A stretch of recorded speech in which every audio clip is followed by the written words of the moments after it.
The more debt you have, the more we can help. Call for your free CD now, 877-416-0199. This works. Call the number. Call now for your free CD, 877-416-0199, 877-416-0199. Everybody's talking at me. My guest, Joe Gazzardi, Caps, that's Guzzardi, Joe Gazzardi at capsweb.org. I'll get it backwards, and you won't get any email there, Joe. You say in your piece that virtually every anti-American scene in Machete is a propaganda piece designed as a statement to pass comprehensive immigration reform, frequent references to the broken immigration system. I guess there were Democrats giving them talking points in this movie? Well, the Democratic lobby in Hollywood loved the movie, and so did the New York Times, so it's possible that's where their advice came from. Now, this main character, I guess, the Mexican drug lord, Torres, they call him Machete, is that right? No, Machete is actually the illegal laborer guy who goes on aid to correct all of the immigration problems in the United States. You know, and he, what does he do? He hangs out at Home Depot in Texas somewhere, right, during the daytime? Yeah, that's and then right. That's it. So he agrees to assassinate the state senator, John McLaughlin, okay, who opposes illegal immigration. And then they get in these other characters. Tell me about these other ones here, the taco truck operator. Right. She's very sympathetically portrayed as just a compassionate woman who wants to help the poor illegal aliens get jobs and put food on their table and so on and so forth. She could not be portrayed more sympathetically, I don't believe.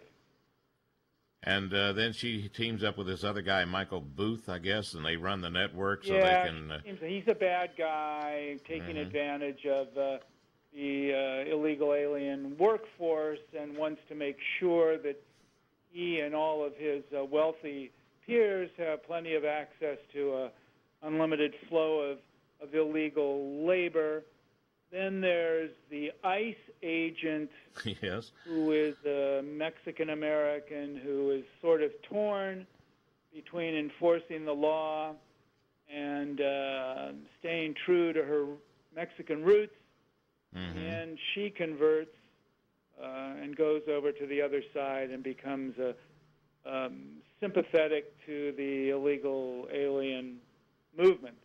Now, so, Joe, because I haven't seen the movie, all of the pro-Mexican, pro-illegal alien types are portrayed sympathetically and romantically, and all of the other guys, like most specifically, like the Senate candidate, are portrayed as complete slimes and you know, yes, deserving of whatever fate they get.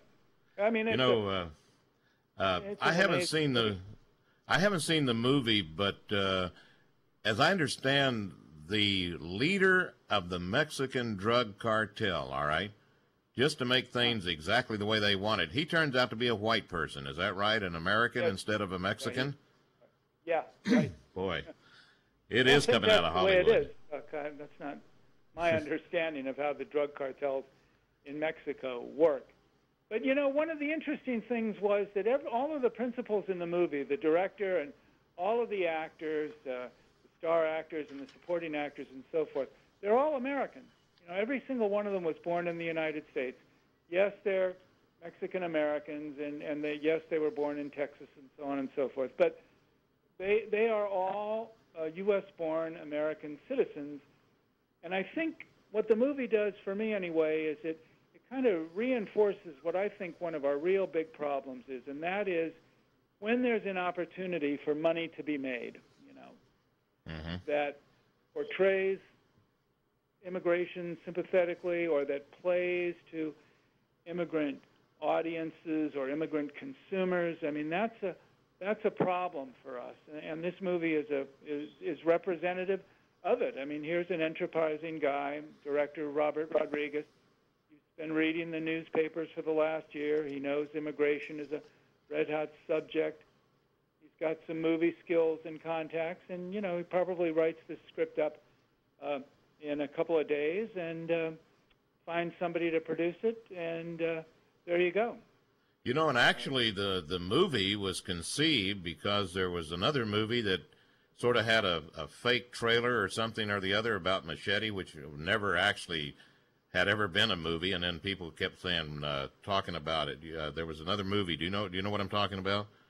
I do know what you're talking about. I can't think of the movie either, but yeah. It was the trailer sort of provided a lead-in to the actual movie. So I don't know whether he had always...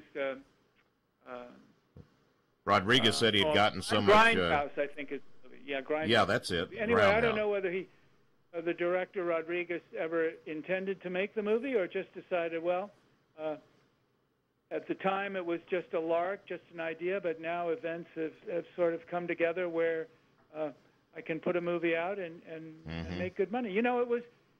There's a website, a movie website that rates new movies and sort of gives an aggregate of all of the reviews that are out there in print.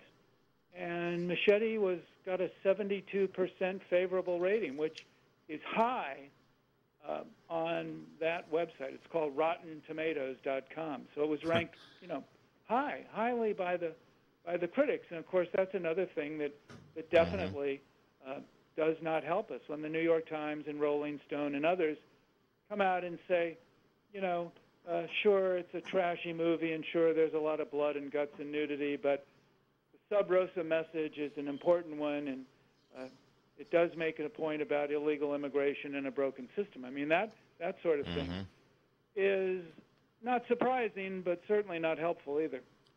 Well, Joe, we are all out of time. I appreciate you coming on today.